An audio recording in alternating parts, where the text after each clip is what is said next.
e a frustração. Elas atraem com a promessa de recompensa, a esperança de prazer físico, felicidade, fama por associação, poder, mas tudo isso é ilusório, não obstante, só faz com que seus alvos as procurem cada vez mais. Coquetes parecem plenamente autossuficientes.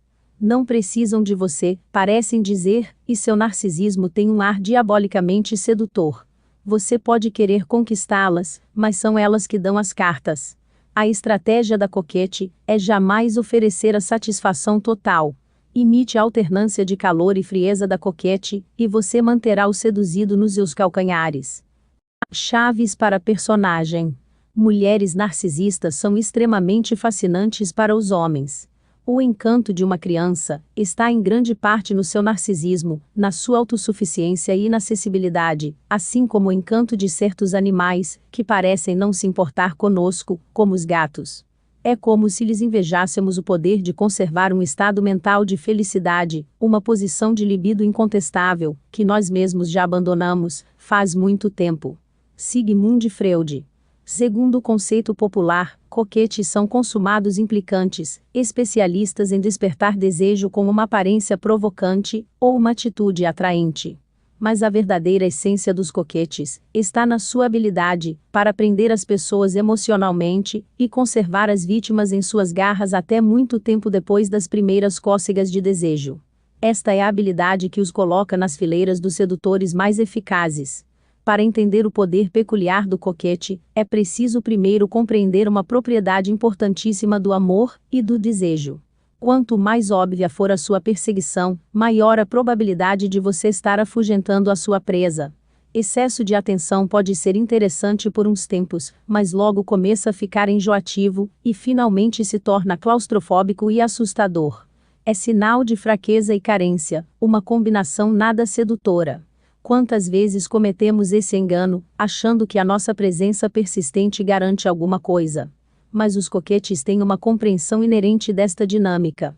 Mestres do retraimento seletivo, eles sugerem frieza, ausentando-se às vezes, para deixar a vítima vacilante, surpresa, intrigada. As coquetes sabem como agradar, não amar, por isso os homens as amam tanto. Pierre Marivalques. O retraimento os torna misteriosos, e eles crescem na nossa imaginação. Um surto de distanciamento compromete ainda mais as emoções, em vez de zangados, ficamos inseguros. Quem sabe eles não gostam realmente de nós, talvez tenham perdido o interesse.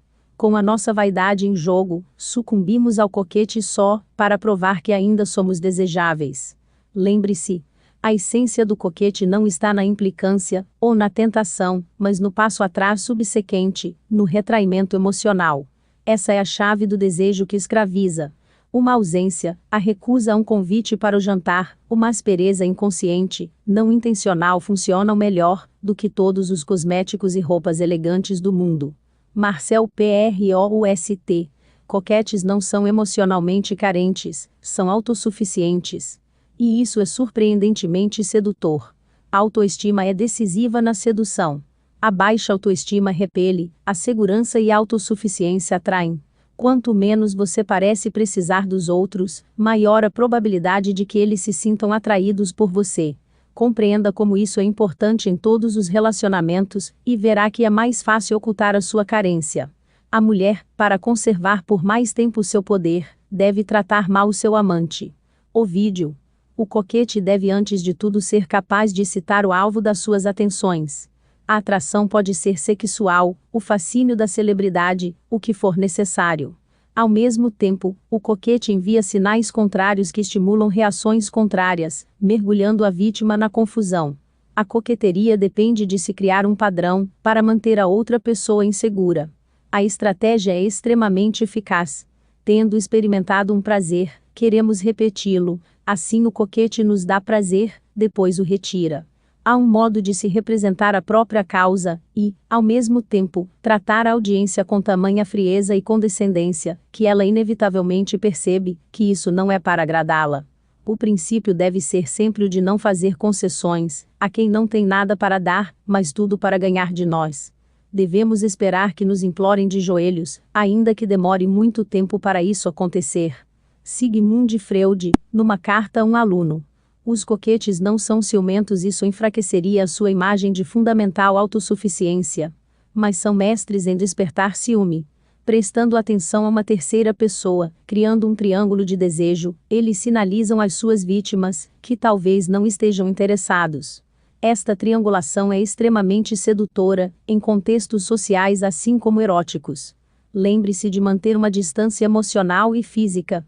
Isso lhe permitirá rir e chorar no comando, projetar autossuficiência, e com esse distanciamento você poderá tocar nas emoções das pessoas, como se fossem teclas de um piano.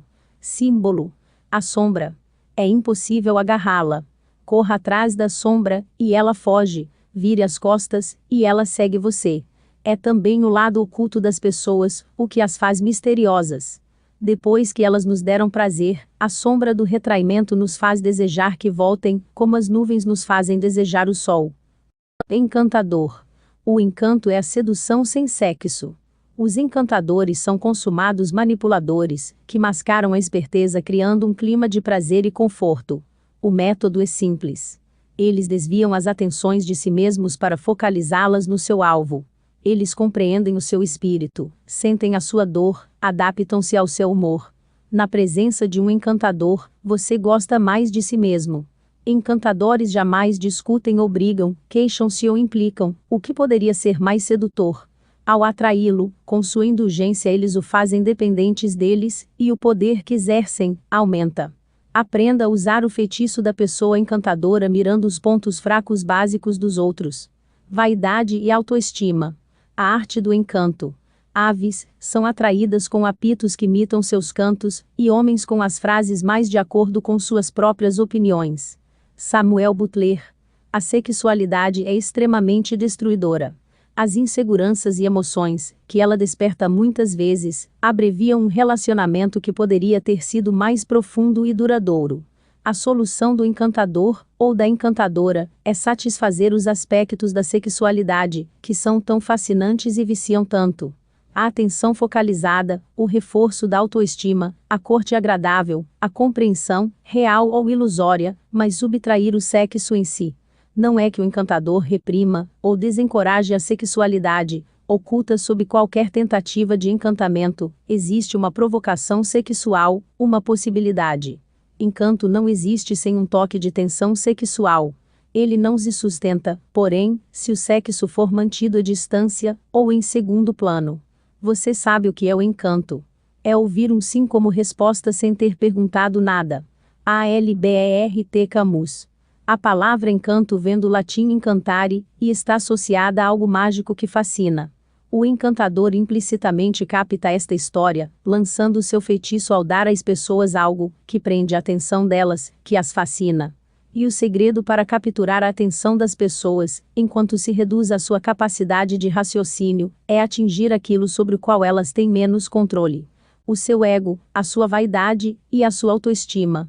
Como disse Benjamin Disraeli. Fale com um homem sobre ele mesmo, e durante horas ele o ouvirá. A estratégia não pode ser óbvia, a sutileza é a grande habilidade do encantador. Para que o alvo não veja o esforço do encantador e comece a desconfiar, chegando mesmo a ficar cansado de tanta atenção, um toque ligeiro é essencial. Faça do seu alvo o centro das atenções. Encantadores ficam em segundo plano, seus alvos são o assunto de seu interesse. Para ser um encantador, é preciso aprender a ouvir e observar. Deixe que seus alvos falem, revelando-se no processo. Conforme você vai sabendo mais coisas sobre ele, seus pontos fortes, e, o que é mais importante, as suas fraquezas, você pode individualizar a sua atenção, apelando para o que eles desejam e necessitam, fazendo seus elogios sob medida para as inseguranças deles. Faça com que eles sejam a estrela do espetáculo, e ficarão viciados em você, e cada vez mais dependentes. Acompanhe o ramo, você o dobrará. Use a força bruta, ele se partirá. Acompanhe a corrente, é assim que se cruza um rio a nado, lutar contra a corrente não é bom. Vá com calma com leões e tigres se quer domá-los. O touro se habitua ao arado aos poucos. Portanto, ceda se ela mostrar resistência. Assim você vencerá no final. Ovídio, a arte de amar. Seja uma fonte de prazer. Ninguém quer saber dos seus problemas e dificuldades. Ouça as queixas dos seus alvos e, o que é mais importante, distraia-os de seus problemas dando-lhes prazer. Faça isso com frequência, e eles ficarão enfeitiçados. A pessoa despreocupada e divertida é sempre mais encantadora do que outra que é séria e crítica. Transforme antagonismo em harmonia. Não fomente antagonismos que possam se provar imunes ao seu encanto. Diante de pessoas agressivas, recue, deixe que elas tenham suas pequenas vitórias. Submissão e indulgência seduzem qualquer inimigo em potencial a desistir de brigar. Jamais critique as pessoas abertamente, isso as deixará inseguras e resistentes às mudanças. Plante ideias, insinue sugestões. O discurso que empolga a plateia, e é aplaudido muitas vezes, é menos sugestivo só porque está evidente que ele se propõe a persuadir. As pessoas, ao conversar, influenciam umas às outras intimamente com o tom de voz e o modo como se olham, e não apenas com o tipo de linguagem que usam. Acertamos ao chamar a pessoa que sabe conversar bem de encantadora, no sentido mágico da palavra. Gustave Tardy. Leve suas vítimas à tranquilidade e ao conforto. O encanto é como o truque do hipnotizador com o relógio oscilante. Quanto mais relaxado o alvo, mais fácil dobrá-lo à sua vontade. A chave para fazer suas vítimas se sentirem confortáveis é espelhá-las, adaptar-se aos seus humores. As pessoas são narcisistas, sentem-se atraídas por quem mais se parece com elas. Dê a impressão de compartilhar seus valores e gostos, de compreender o seu espírito, e elas ficarão fascinadas. Demonstre calma e autocontrole diante da adversidade. Adversidades e contratempos são o ambiente perfeito para o encanto. Aparentar calma e serenidade diante de coisas desagradáveis deixa as pessoas tranquilas. Não choramingue, não se queixe, jamais tente se justificar. Faça-se útil. Se usada com sutileza, a sua habilidade para melhorar a vida dos outros será diabolicamente sedutora. As suas habilidades sociais vão ser importantes aqui. A criação de uma ampla rede de aliados lhe dará o poder de associar as pessoas umas às outras, o que fará com que elas sintam que, por conhecerem você, a vida ficou mais fácil. Ninguém resiste a isso. Cumprir é a chave. Qualquer um promete, mas o que distingue você, o que o faz ser uma pessoa fascinante, é a sua habilidade de ir até o fim, cumprindo a sua promessa com uma ação definitiva. Símbolo: o espelho. Seu espírito ergue um espelho para os outros. Ao verem você, estão se vendo. Seus valores, seus gostos, até suas falhas. O eterno caso de amor deles com a própria imagem é confortável e hipnótico. Então, alimente-o. Ninguém vê o que acontece por trás do espelho. Carismático. Carisma é a presença que nos excita. Ela surge de uma qualidade interior: autoconfiança, energia sexual, sentido de propósito, contentamento que falta à maioria das pessoas. Essa qualidade irradia de dentro para fora, impregnando os gestos dos carismáticos, fazendo com que eles pareçam extraordinários e superiores, e imaginamos que há neles algo mais do que se vê. São deuses, santos, astros. Eles aprendem a realçar o seu carisma com um olhar penetrante, uma oratória inflamada, um ar de mistério. Eles são capazes de seduzir em larga escala. Aprenda a criar a ilusão carismática irradiando intensidade enquanto se mantém distante. Carisma e sedução. Deve-se compreender carisma como uma qualidade extraordinária de uma pessoa, independentemente de ser esta qualidade verdadeira, alegada ou presumida. Autoridade carismática, por conseguinte,